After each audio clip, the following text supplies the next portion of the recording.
Hi friends, welcome back to mrsarialewis. I'm so glad you're here. Today I decided to bring you guys along with me as I had a bunch of cooking and baking projects to do. This was a Monday, so it was really fun to start out the week with just a bunch of cooking and baking. And today was my husband's birthday. He turned 28. And I decided to get up and make him biscuits and gravy for breakfast. So I don't usually make a big breakfast in the mornings. What I like to do is meal prep breakfast for him about once a week. I'll make muesli, or this week I actually made baked oatmeal, which you'll see later in this video.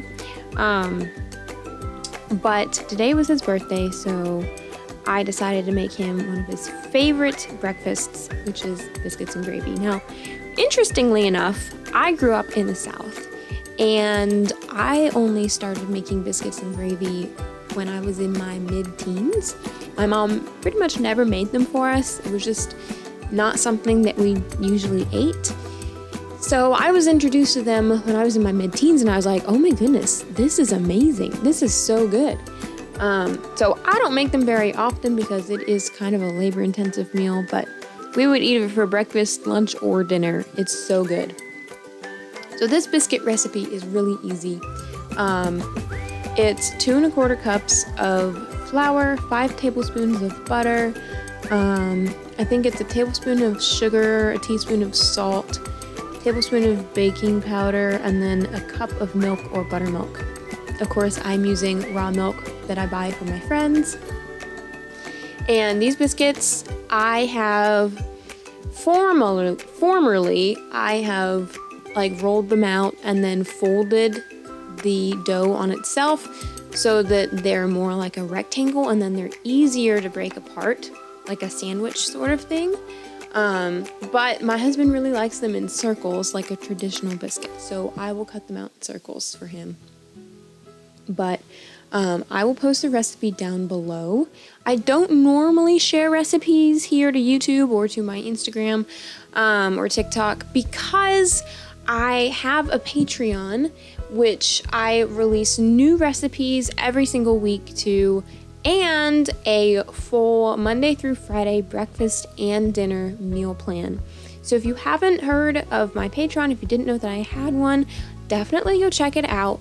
My subscription options are as low as $1 a month to $15 a month, and I offer a lot of things like the recipes, the meal plans. We have a Homemaker community, like a Discord chat, and we also have book swaps, and it's just really fun. We are really enjoying that. So I will give you the biscuit recipe, but the other recipes, including the baked oatmeal that is coming up, is on my Patreon. So here I am cutting out the biscuits and putting them on the pan, and they are going to go in to cook.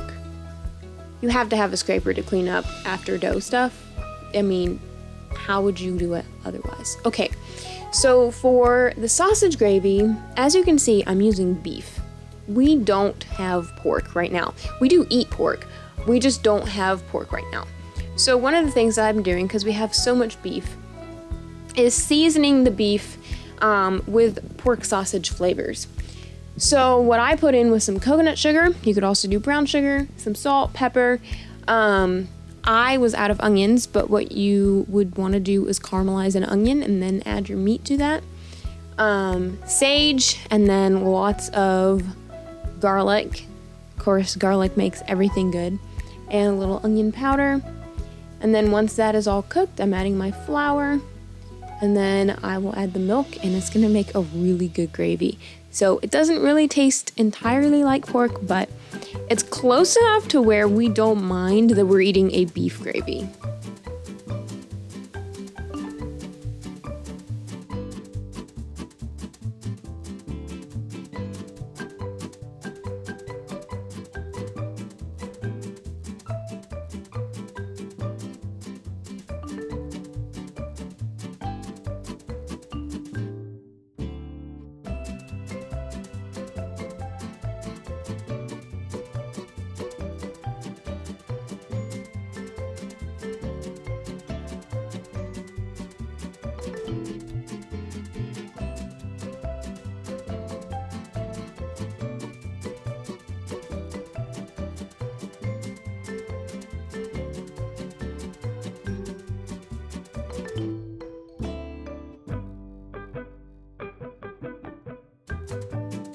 So here is my next project. Here I am meal prepping baked oatmeal for my husband.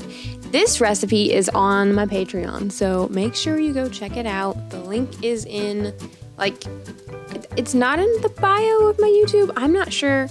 I'll put the link in the caption. How about that? But yeah, this is a really good baked oatmeal. What I have done before is I have soaked the oats before, like in water and a little lemon juice overnight, because oats actually digest better in our body if they've been soaked first. Same with a lot of other grains like wheat and rice and quinoa. All grains really need to be soaked before consumption, because that helps to break down the anti-nutrients that make it hard to digest. But today I didn't have the forethought to soak the oats. However, this recipe does work well with soaked oats. You just have to drain them really well. And this recipe is really great because you can add whatever fruit you want to it. You can switch up the seasonings. And I added apples this time, made it like an apple pie oatmeal.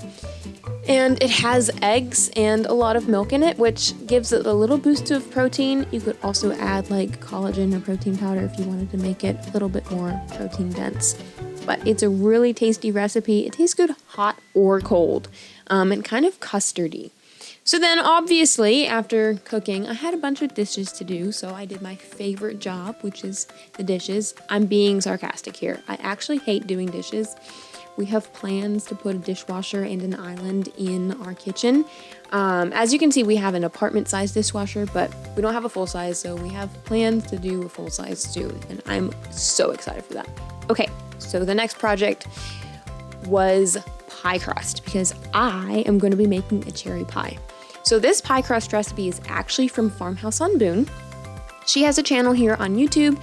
She is amazing. She has so many sourdough recipes, and she's got a homestead here in Missouri, actually not too far from me, although I have not stalked her enough to the point where, I know where she lives. That would be kind of creepy.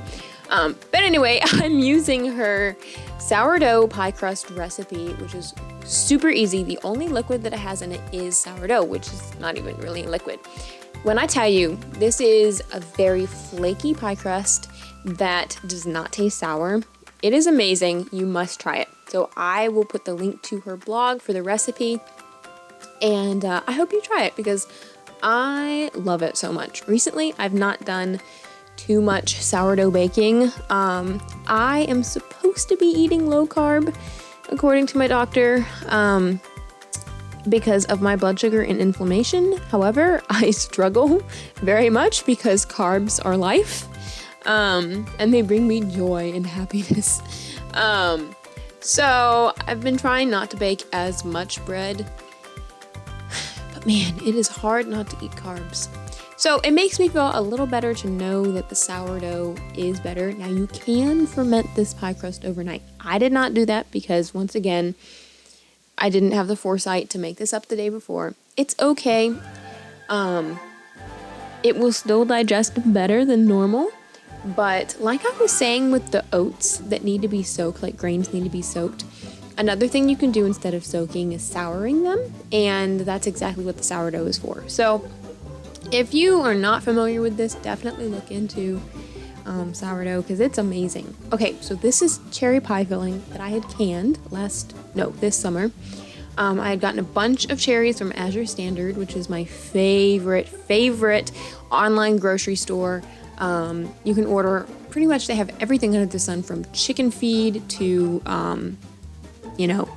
bulk fruit. So I had made up a bunch of cherry pie filling and canned it. So I just added cornstarch to that and cooked it, and it got thick. Okay, so I'm running behind here in my voiceover. These are loofahs that we grew this summer, and I've been drying on our front porch, and I just peeled one.